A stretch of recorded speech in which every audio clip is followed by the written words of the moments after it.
welcome to another episode of Queenstar. I am so excited to have Dr. Will Hayes here, CEO of Boys Latin of Philadelphia. A fun fact, my former professor at UPenn. 4 years ago, he was giving me homework that was keeping me up at night. Now, you're leading a whole school and being an education pioneer in this field. Tell us a little bit about your school. Absolutely. So I am currently the Chief Executive Officer of Boys Latin of Philadelphia, a charter network of 2 schools educating boys of color in West Philadelphia from about 40 different zip codes and all qualifying for free and reduced lunch. So we are primarily focused on getting more Black and brown boys into college. So I started off, I grew up in Hartsville, South Carolina, but I spent between my first grade and my 3rd grade year, we moved up to live with my aunt. My mother had a job with IBM. We moved to a middle class, upper affluent area, very few people of color, but I had access. I was playing an instrument in 3rd grade, I was studying Shakespeare, and then she lost that job and I moved back to South Carolina and experienced poverty with new eyes because I had seen better, I had seen what was out there.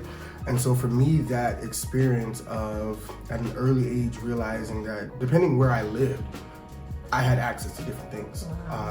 It had nothing to do with my skill, my ability, my potential.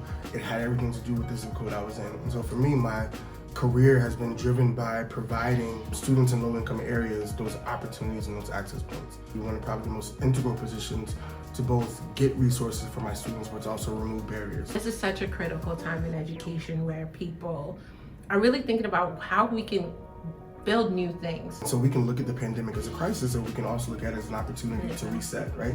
We've been saying for so long that public education was doing exactly what it was designed to do, right? That it is giving us the results that the design is limited to give us. And so we needed to rethink it. It took a crisis to prove to us that we could get Wi-Fi into homes. It took a crisis to prove to us that we can get a laptop in every kid's hands.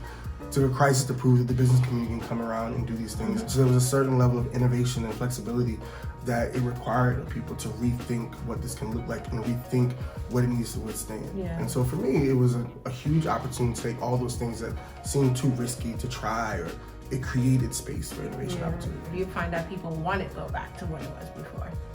I think there's a balance. I think educators have a very clear and nuanced understanding of we can never go back. We are actually incapable of going back. We experience that and we are forever changed.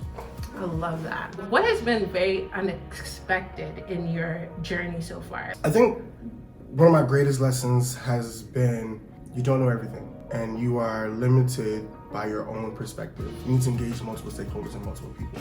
I think there's also an importance that I hold for honoring and acknowledging leadership and people who are above you, who can kind of see the landscape in a way that you can't see it. And as I elevated at each stage, I found the person who was my manager in that position and went back and apologized. I was just like, you know what, I thought I could do it, and I thought that you weren't doing something, but I was missing pieces of the information. So we always love to leave with a fun question. Now, if you could describe a perfect day in Philly, what would you tell people that they have to do? If you're gonna eat lunch and get a cheesesteak, you can go to D'Alessandro's, you can go to Max's. I like Ishkabibbles, but it is not a popular place to go. Controversial! I would also say go check out South Street. Well, thank you so much, and tune in to the next episode of Queenstar. Catch you later.